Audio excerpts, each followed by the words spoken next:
Hello, vous me dites les amis, salut, c'est Sébastien sur Actualia, on est YouTube et www.actualia.fr. Aujourd'hui sur la chaîne d'info multimédia Actualia Tech, eh bien donc on va vous donc parler un petit peu de setup, mais jusqu'à présent vous connaissez ce setup là avec ce mini PC Dell 3080, n'est-ce pas, qui est un i5 10500T avec 16 Go de RAM.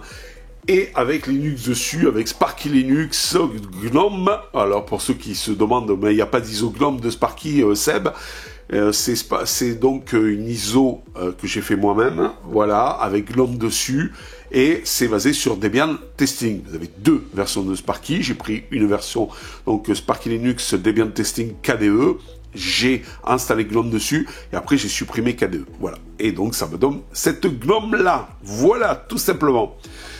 Mais je me suis aperçu que, effectivement, par rapport à mon ancien PC, quand je faisais du montage vidéo, c'était quand même un peu plus lent. Et alors, donc, cette vidéo qui a été diffusée sur Actualia, multimédia, qui était sur l'euro numérique, les dangers de l'euro numérique. C'est une vidéo qui dure, je crois, 5 minutes. Et il m'a fallu pratiquement les 5 minutes, un peu moins des 5 minutes, pour la générer avec Shotcut ici sur ce 10500T, et bien sûr avec les mêmes rushs et tout ça, les mêmes réglages et tout ça, sur mon gros PC qui est un Ryzen 5 3600 avec donc une Nvidia RTX 3060 Ti avec 32 Go de RAM. Eh bien, il m'a fallu 2 minutes 30. Donc, c'était quand même sympathique, avec le même logiciel et tout. En plus, j'étais sur Fedora, qui était un poil plus lourd, faut dire ce qui est, que Sparky Linux. Voilà. Donc, je me suis dit, Seb, l'heure est grave. Donc, eh bien, je me dis, il va falloir donc voir ça de suite. Et voilà. Et en parlant de voir ça de suite, vous voyez, ce PC-là, c'est mon, avec ici, là, je sais pas si on la voit, vous avez ma RTX Nvidia 3060 Ti, qui est quand même plus foudre de guerre que le chipset, standard de Intel, qui est là-bas, qui est le chipset Intel 630, avec 32 Go de RAM et tout ça. Donc, je me suis dit, il faudrait voir ce que ça donne ici.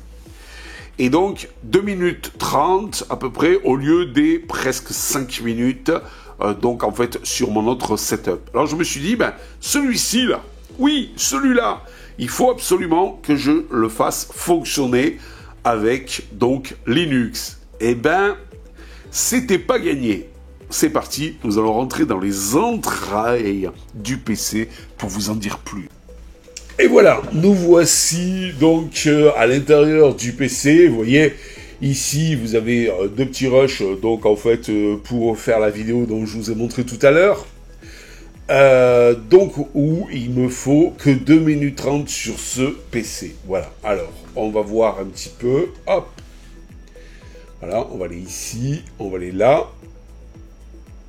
Voilà, système. Et à propos de... Voilà, je suis donc sur mon gros PC, qui est avec une carte mère Asus TUF Gaming B450+2, avec 32 Go de RAM, avec un AMD Ryzen 5 3600 en 12 cœurs, 6 cœurs 12 threads, avec une Nvidia GeForce RTX 3060 Ti, donc le tout sur 2 x 500 Go de stockage. Voilà, et je suis avec une Fedora Linux 41 Workstation Edition, avec GNOME 47 et Wayland. Et le noyau, à l'heure actuelle je vous parle, c'est du 6.11.7. Alors, pourquoi Fedora ?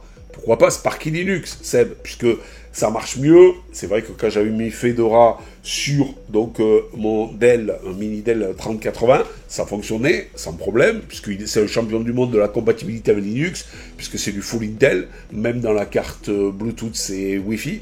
Mais c'était un peu plus lourd. Voilà, le problème, donc, en fait, de Fedora, il était un peu plus lourd que Sparky. Mais le problème, c'est que si je mets Sparky ici, sur ce PC, eh bien, ça marche pas. Pourquoi? Parce qu'il a du mal à gérer ma Nvidia RTX 3060 Ti. Voilà. Alors, je sais plus où j'ai mis le papier. Super, alors attendez, 30 secondes. Voilà, je pense... Ah, le voilà. Alors, Sparky Linux, donc, avec le driver nouveau, ça fonctionne, mais pas avec le driver, propriétaire. Le problème, c'est qu'avec le driver nouveau, ça rame, même pour enregistrer avec OBS, c'est pas la peine. Alors, il y en a qui m'ont dit, ouais, le nouveau, il est aussi bien que le propriétaire maintenant, parce qu'NVIDIA a mis en open source une partie de son driver. Ben, moi, personnellement, j'ai pas trouvé. Voilà. Après, je suis allé sur Manjaro. Alors, j'ai trouvé des bugs. Voilà. Alors, même des fois, il y a certains logiciels qui étaient dans les déployeurs qui fonctionnaient pas. Il a fallu que je mette donc les Flatpak. Mais les Flatpak, ça fonctionne moyen sur du Manjaro. Donc, c'est un peu galère. Puis, bon, moi, je trouve que la gestion de la carte graphique était moyenne. Voilà. J'avais, par exemple, des fois des gels quand je sortais de, comment on appelle ça, veille prolongée et tout, etc. Et donc, j'avais mis Fedora Glom. Au début, ça buguait un petit peu. Donc, après quelques mises à jour, ça marchait à peu près correctement. Je vais vous expliquer pourquoi le à peu près correctement. Alors, une fois, de temps en temps, c'est assez aléatoire. Et bien, donc, sortie de la veille prolongée. Alors, ce que j'appelle la veille prolongée, je vais vous montrer ce que c'est. On va dans énergie, vous voyez. Alors, ça, c'est le mode énergie. J'ai demandé à être en performance, parce que c'est un PC fixe, il n'y a pas de batterie, rien. Donc, il n'y a pas besoin de le mettre en mode équilibré. Fedora me sort le mode performance avec ce PC-là, que, par exemple, Manjaro me met que équilibré ou économie d'énergie. Pourquoi? J'en sais rien.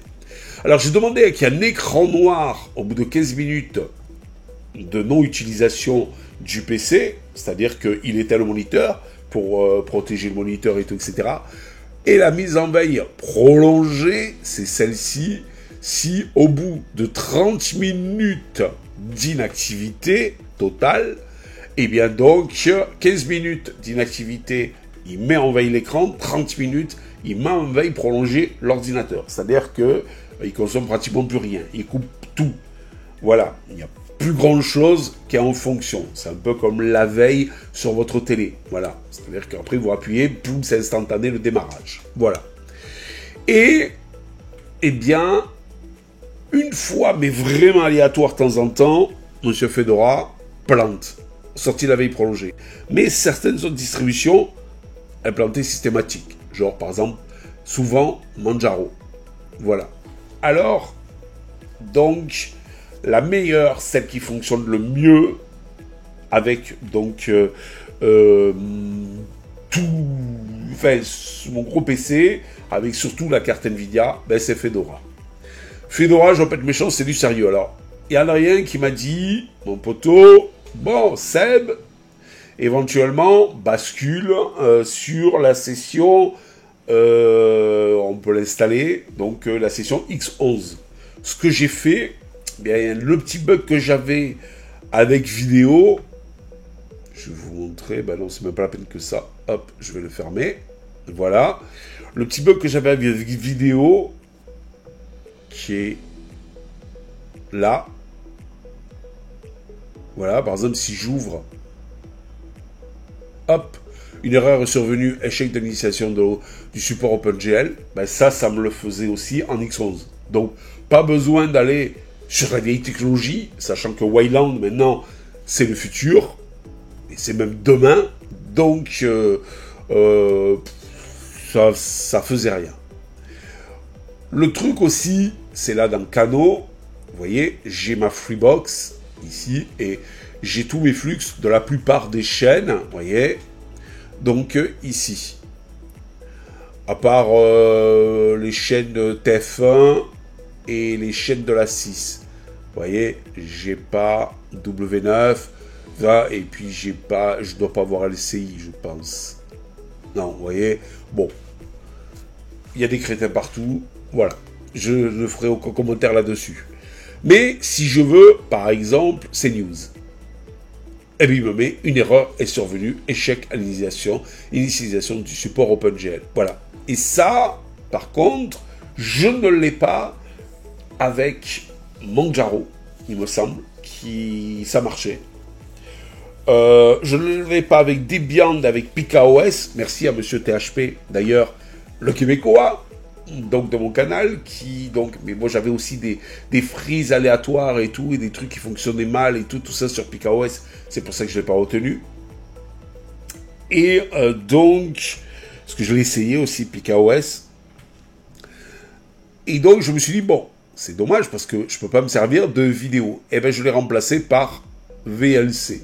Et ici, quand vous installez un nouveau lecteur qui vous va beaucoup mieux, ben, ce qu'il faut faire, c'est aller là, aller dans Applications, et ici, vous voyez, Applications par défaut.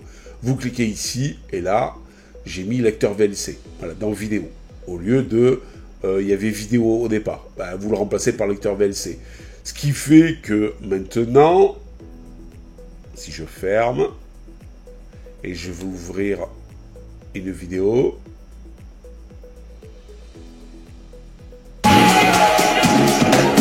voilà, ça fonctionne sans aucun problème. Donc le seul bug, c'était avec vidéo. Je ne peux plus récupérer mon flux de la Freebox. Donc voilà. Heureusement qu'à l'époque, j'avais demandé à Adrien qui me recompile Fruit TV.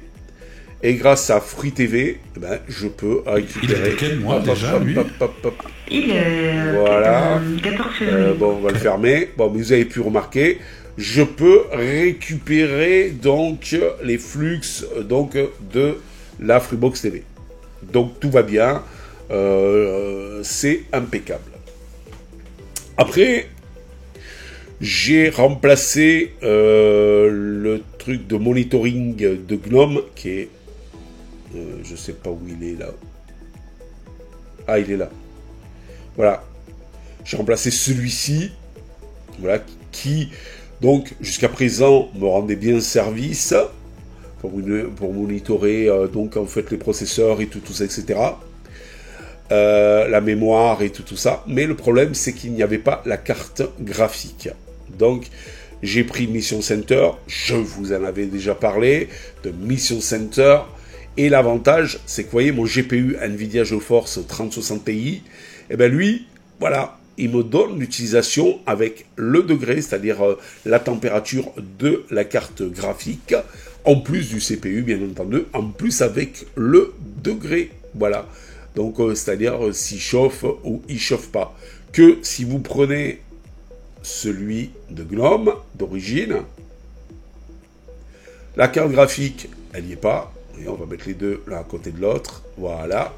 La carte graphique est là et on ne voit pas s'il chauffe ou pas le processeur. Vous voyez. Donc, c'est un peu succinct. Ici, c'est beaucoup plus chiadé. C'est un peu comme la météo que je vous avais espéré. C'était Moussan, un truc comme ça. Donc, en fait, qui était une météo qui était beaucoup plus chiadée et beaucoup plus détaillée. Ben là, c'est pareil. Ce monitor, donc, en fait, ce système est beaucoup plus moniteur système est beaucoup plus détaillé et donc c'est quand même sympa. Voilà. Surtout pour ceux qui ont des cartes graphiques externes, c'est-à-dire pas intégrées dans le processeur. Voilà. Là au moins vous l'avez, c'est fun. Moi je pense que même il doit gérer ceux des cartes graphiques internes. Il faudra que je regarde ça sur mon 3080.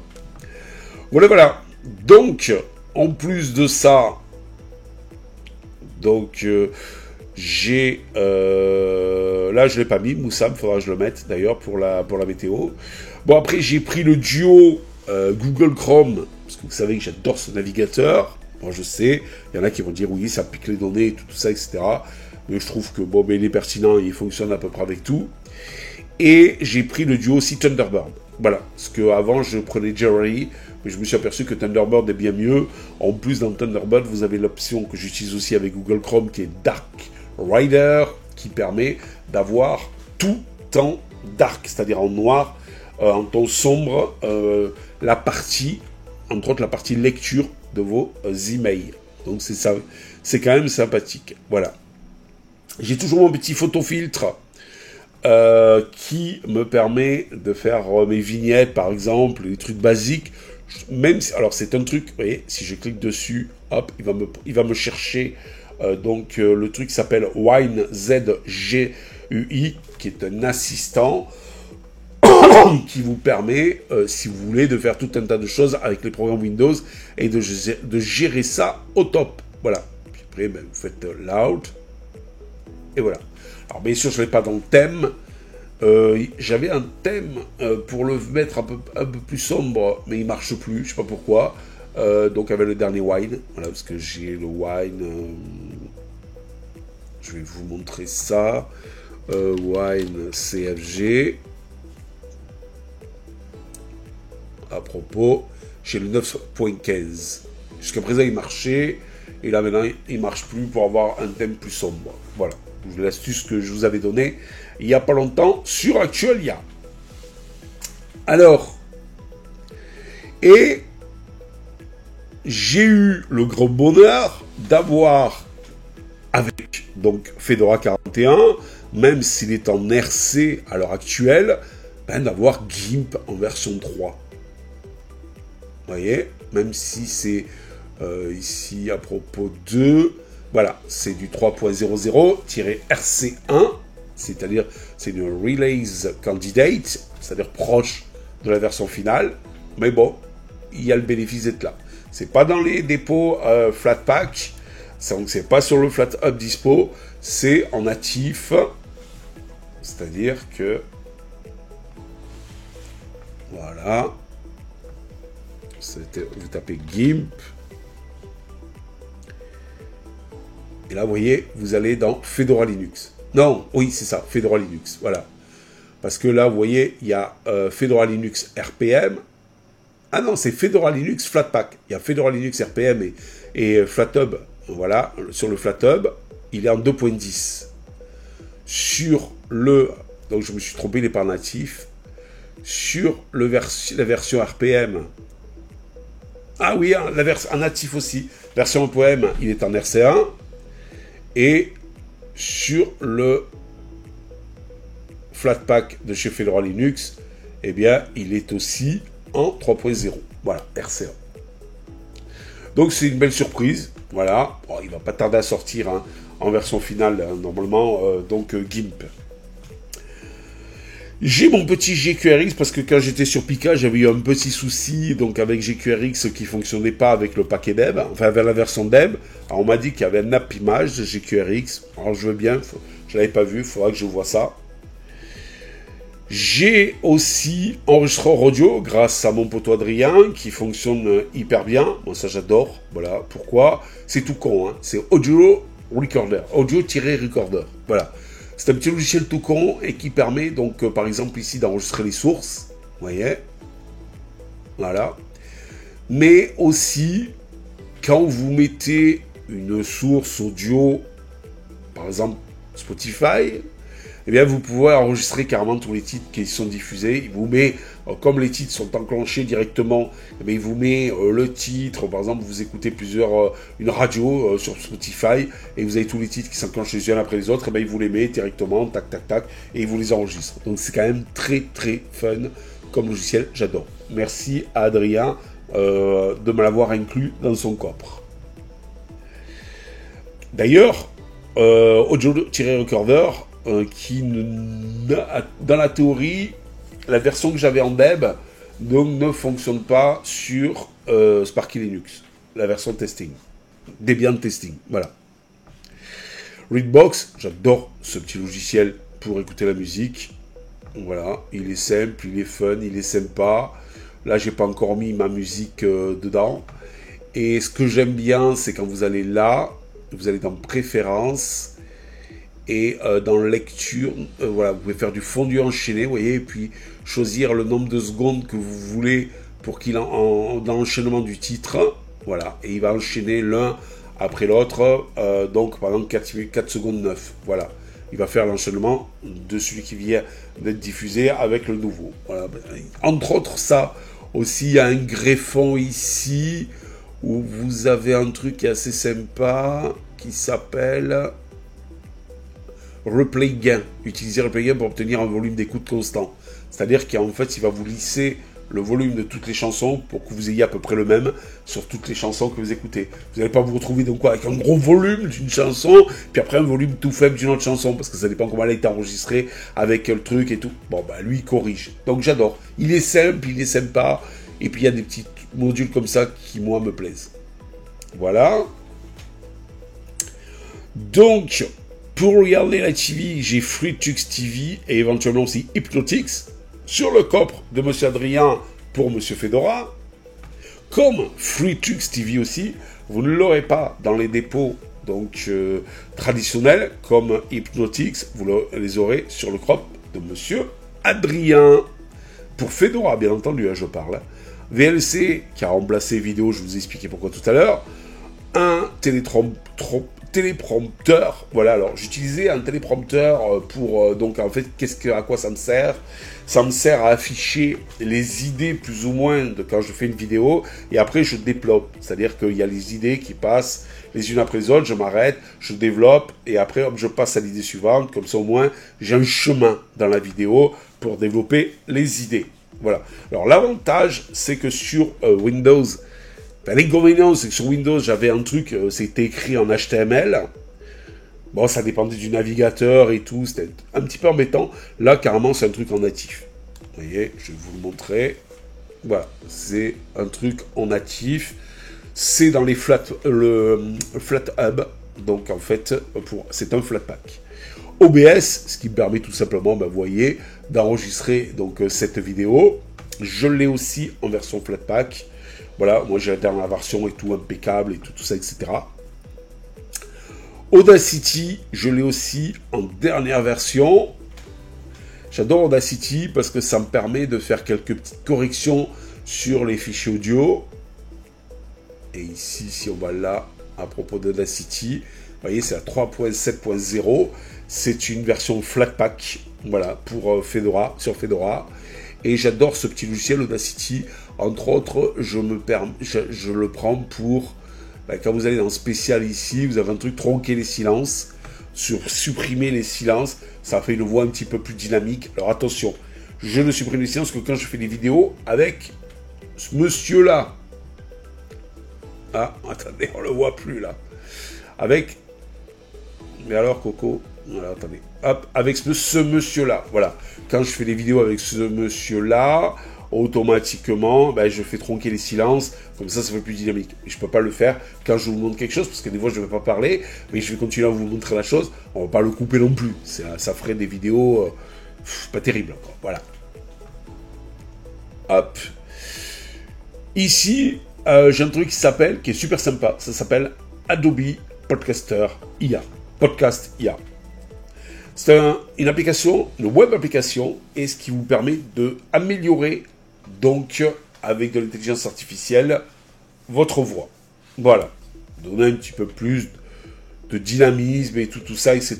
De faire comme si, plus ou moins, ça avait été enregistré. Je dis bien plus ou moins, ça a été enregistré, donc, en fait, dans une voix, dans un studio professionnel. Voilà. QWinFF, j'adore. Donc en fait ceci, parce que en fait QWinFF c'est mon petit logiciel chouchou pour enregistrer donc de l'audio, de la vidéo en audio, ou alors tout simplement d'un format à un autre en vidéo. Voilà. Celui-ci aussi, je vous l'ai présenté, tout ça je vous l'ai présenté déjà sur Actualia, vous pouvez taper le nom du fichier, vous l'aurez. Ça aussi, ça vous permet de convertir des audio-vidéos, des images et des documents en plusieurs formats. Voilà, donc ça, c'est fun aussi. Alors, FF Multiconverter, je l'ai plus sur, non plus sur Debian, et j'ai le bonheur, l'avantage et le privilège de l'avoir dans les dépôts normaux de chez Monsieur Fedora. Alors, en ne passant pas par logiciel, mais en passant par DNF Dragora.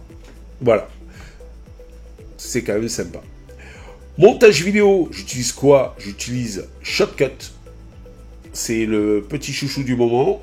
Voilà, il est en Flatpak, donc dernière version de Shotcut. L'avantage, c'est qu'il est simple d'utilisation, c'est qu'il est convivial quand même. il gère pas mal, il gère pas mal de fonctions. Vous avez par exemple, si ici, j'en ferai une vidéo, tiens, pourquoi pas. Mais par exemple, si ici, bah, je vais prendre ça. Voilà, je vais mettre ça sur la timeline. Et bien là, ici, vous avez, en cliquant sur filtre et ajouter. Moi, ça, c'est quelques filtres que j'ai mis en favori, que j'utilise le plus. Sinon, vous avez tout un tas de filtres. Vous voyez ici, vidéo, que vous pouvez sélectionner. Voilà, pour faire des choses et tout ça, etc. Vous avez des filtres audio aussi. Vous voyez, donc c'est quand même sympa. Et ça, vous avez aussi ça. Voilà. Donc, j'aime bien. J'aime bien. Il y a tout à peu près ce que j'ai besoin. Donc, c'est super sympa. Quand vous vous mettez sur un truc, donc il vous dit plus ou moins, donc en fait, ce que ça fait. Voilà. Par exemple, si vous voulez rajouter, stabiliser, vous voyez, bon, ben, on va l'enlever parce que voilà. Mais si vous voulez, par exemple, rajouter la taille, la rotation et tout, ben, vous voyez, hop, après, je clique ici, je le mets où je veux, vous voyez, voilà, vous pouvez le gérer aussi ici, vous pouvez gérer la couleur de fond et tout, bon, voilà, il y a plein de choses, j'adore ce logiciel, il est vraiment très fun, et je le préfère à Kdenlive. Il y a beaucoup de youtubeurs qui sont sur Linux qui utilisent Kdenlive, il est bien, c'est bourré de fonctions, mais la plupart du temps, des trucs que je n'utilise pas. Mais surtout, c'est usine à gaz. Là, c'est simple. Et il y a un truc aussi que j'aime bien ici, c'est quand vous avez une vidéo, par exemple, on va enlever ça, je vais vous montrer. Voilà, on va aller dans vidéo. Voilà, hop. Voilà. La vidéo, je la mets ici. Voilà. J'ai mon audio et ma vidéo sur la même piste V1. Vous voyez, c'est quand même sympa. Ce qui ne m'empêche pas de ne pas pouvoir traiter la vidéo si je veux. L'audio si je veux de la vidéo. Mais le problème avec Kdenlive, c'est que si jamais vous importez cette intro, il va vous mettre la vidéo et l'audio séparés. Le problème, c'est qu'après, si vous mettez en superposition un autre truc, il va vous mettre l'audio encore plus bas et la vidéo dessus. Et à la fin, bon, même si vous aurez V2, là, normalement, avec un live, on met V1 et A1. Mais après, si je mets une autre truc en superposé, il m'aurait mis V2 en haut et A2 en dessous de A1. Mais ça devient le bordel à la fin. Vous avez plein de pistes de partout, vous ne savez plus qui est à qui. C'est le bordel. Moi, ça, j'aime quand tout est associé comme ça. Alors, je ne sais pas si c'est possible de le refaire avec Kdenlive, mais bon, voilà.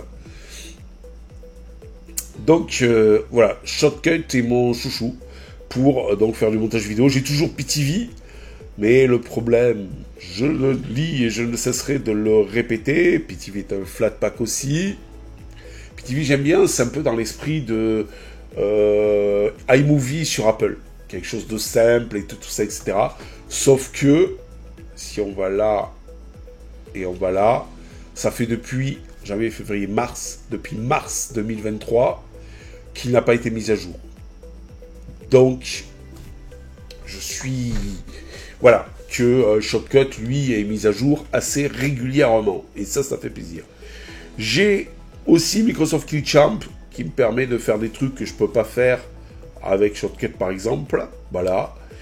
J'ai Fedora Media Writer, c'est pour graver les clés USB. Soit je l'ai fait avec ça, ou soit je l'ai fait avec disque. Parce que disque, ici, vous sélectionnez le disque que vous voulez, et après, on va faire restaurer l'image. Si disque, allez chercher l'ISO, ça va vous la mettre sur le disque que vous avez sélectionné ici dans la liste. Voilà. Sinon, vous avez ça qui est beaucoup plus simple. Vous faites soit télécharger automatiquement, vous allez chercher votre ISO, soit vous faites sélectionner une ISO, vous allez la chercher, et après vous faites un next, hop, vous sélectionnez votre disque, à votre clé USB, et vous gravez. Logiciel, voilà, DNF Dragora et logiciel, c'est pour avoir tout ce que je veux, parce que des fois, logiciel, il n'y a pas tout, surtout quand c'est des librairies ou des trucs comme ça. Et donc dans Delavira Agora, vous avez tout, sauf les Flatpak. Et ça, c'est mon gestionnaire chouchou aussi d'extension sur GNOME. Voilà, c'est extension manager extension ou extension manager, je ne me rappelle plus. Voilà, qui est sympa parce que d'un côté ici, vous allez chercher vos extensions. Après, vous cliquez sur installer. Vous voyez, par exemple, là, user theme, bon, bah, hop, je clique sur installer. Et après, je vais ici dans installer et je vais chercher mon user theme. Et après, ici, je configure mon user theme. Voilà, c'est tout aussi simple que ça. Vous avez un tout en un. À l'époque, je passais par extension tout court et j'allais dans le navigateur aller chercher les extensions sur le web. Là, avec ça, maintenant, ça se fait tout automatique. C'est super sympa, c'est super fun et c'est beaucoup plus agréable. Extension manager, vous l'avez aussi dans le FlatHub. Voilà. Voilà un petit peu ma Fedora, donc, qui est sur mon gros PC. Et je suis en train de me demander, puisque sur la vidéo que vous avez sur Actualia Multimédia, parce qu'il y a deux chaînes, donc il y a Actualia Tech qui est plus orienté Linux, en technologie Linux et autres, et là vous avez Actualia Multimédia qui est plus orienté actualité en multimédia en général, voilà. Et là, la dernière vidéo, c'est les dangers de l'euro numérique. Eh bien, donc, elle a été faite en 2 minutes 30 sur le PC sur lequel je vous fais la vidéo, là. Pendant qu'il m'a fallu 4 minutes 50, je crois, sur mon mini Dell 3080. Donc, je me dis que peut-être, il faudrait que je vire ce petit PC Dell 3080. C'est dommage, parce que ça m'arrangeait de l'avoir petit comme ça sur mon bureau. Et de remettre mon gros PC, ça serait dommage de le sous-utiliser. C'est pour ça que j'ai voulu tester une distribution qui le gère bien. Et la distribution qui le gère bien, je l'ai trouvée. Je peux vous dire que j'en ai passé pas mal de distributions. Je l'ai trouvé, c'est Fedora 41. Et en la réglant bien, merci mon poteau Adrien, eh bien, je suis arrivé à quelque chose qui marche bien, sauf vidéo. Voilà, sauf le logiciel vidéo. Je sais pas pourquoi, si vous avez peut-être... voilà, si je veux par exemple aller là, je vais mettre France 5. Une erreur est survenue, échec de l'initialisation du support OpenGL. Si vous avez l'astuce pour corriger ça, n'hésitez pas. Donc, soit à me le laisser dans les commentaires, ou soit à me contacter sur iceb66@gmail.com. Sur ce, les amis, je vous dis ciao pour une prochaine vidéo. J'espère que cette petite vidéo vous a plu. Et je pense que mon nouveau setup va évoluer avec le gros PC. Allez, ciao, bye bye. Si vous avez aimé cette vidéo, abonnez-vous, mettez un pouce en l'air, et partagez cette vidéo. Merci, cela fait toujours plaisir.